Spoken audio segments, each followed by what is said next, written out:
कल्पना कीजिए, 8 मई की सुबह सूरज की पहली किरण के साथ ही पूरा ब्रह्मांड एक विशेष ऊर्जा से भर जाता है। यह कोई सामान्य दिन नहीं, बल्कि 8 मई की एकादशी है, निर्जला एकादशी, जिसे भगवान विष्णु के भक्त पूरे उत्साह से मनाते हैं। आप जानते हैं क्या? इस साल ये एकादशी और भी खास है क्योंकि ये बुधवार को पड़ रही है और बुधवार को गुरु बृहस्पति का प्रभाव रहता है, यानी दो शक्तिशाली ग्रहों की कृपा एक साथ मिलने वाली है। रात के 11:30 बजे से ही घर घर में दीपक जलने लगते हैं। मेरी दादी हमेशा कहती थी, बेटा, निर्जला एकादशी की रात अगर सच्चे मन से भगवान विष्णु को याद किया जाए तो वो सारे पाप धुल जाते हैं जो हमने जाने अनजाने किए होते हैं।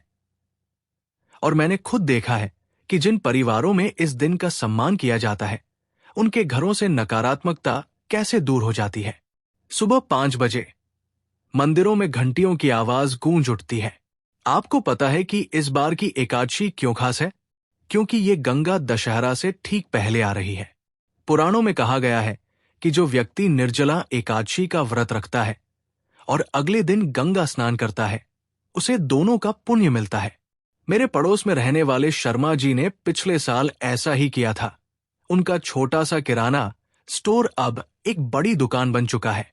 दोपहर के समय जब सूरज सिर पर होता है, तब भक्ति का एक अलग ही आनंद आता है। इस बार की एकादशी पर एक विशेष संयोग बन रहा है। चंद्रमा पुष्य नक्षत्र में होगा।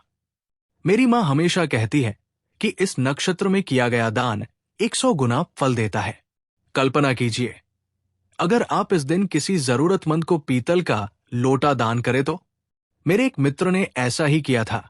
उसके बाद उन्हें 3 साल से रुका हुआ प्रोजेक्ट पेमेंट अचानक मिल गया। शाम 6 बजे जब सूरज ढलने लगता है, तब घर घर में भगवान विष्णु की आरती होती है। इस बार की एकादशी पर मैं आपको एक खास उपाय बताना चाहता हूं, जो मेरे परिवार में पीढ़ियों से चला आ रहा है। तुलसी के पत्ते पर रखकर जल चढ़ाना। आप तुलसी के 11 पत्ते तोड़े, उन पर गंगा जल डालें और भगवान विष्णु को अर्पित करें।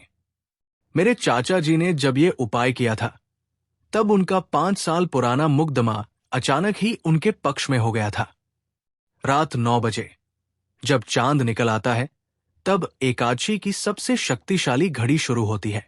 इस बार ये समय और भी खास है क्योंकि रोहिणी नक्षत्र का प्रभाव रहेगा।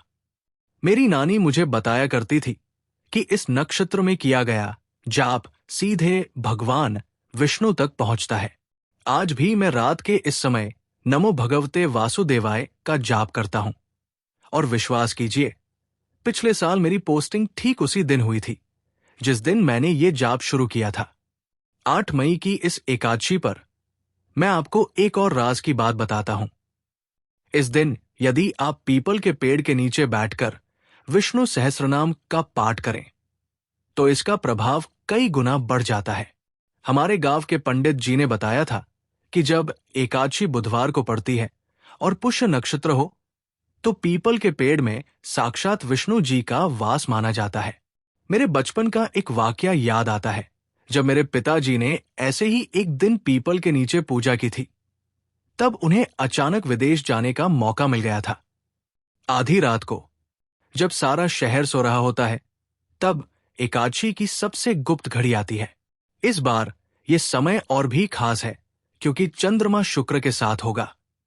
मेरी पत्नी ने पिछले साल इसी समय घर के मुख्य द्वार पर दूध और गंगा जल से स्वस्तिक बनाया था। उसके बाद से हमारे घर में कभी धन की कमी नहीं आई। आप भी इस बार ऐसा ही कर सकते हैं। बस थोड़ा सा दूध लें, उसमें गंगा जल मिलाएं और अपने मुख्य दरवाजे पर श्री लिख दें। सुबह फिर से जब एकादशी समाप्त होती है, तब दान का विशेष महत्व होता है। इस बार मैं आपको एक अनोखा तरीका बताता हूं, छायादान। आप किसी गरीब को दान देते समय उसकी छाया में खड़े होकर दें। हमारे पारिवारिक गुरु ने बताया था कि ऐसा करने से दान का पुण्य सीधे विष्णु लोक पहुंचता है।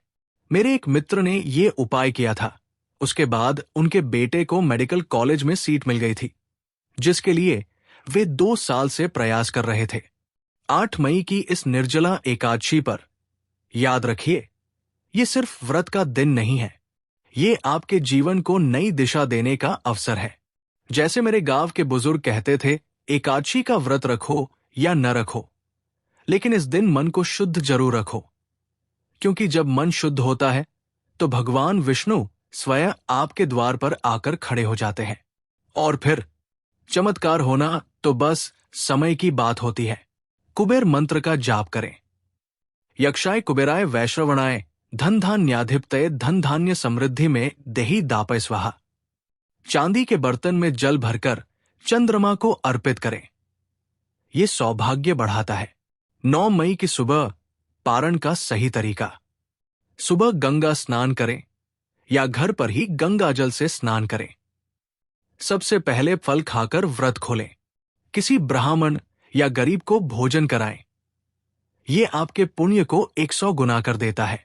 असली राज, जो लोग इस एकादशी पर श्री यंत्र की पूजा करते हैं, उनके घर में मां लक्ष्मी स्थायी रूप से वास करती है। अगर श्री यंत्र नहीं है तो उसकी फोटो पर चंदन और केसर लगाकर पूजा करें।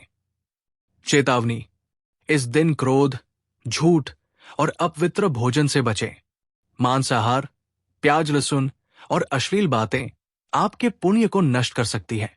अंतिम रहस्य, 8 मई की रात 12:58 बजे के बाद एक कागज पर अपनी मनोकामना लिखकर तुलसी के नीचे रख दें।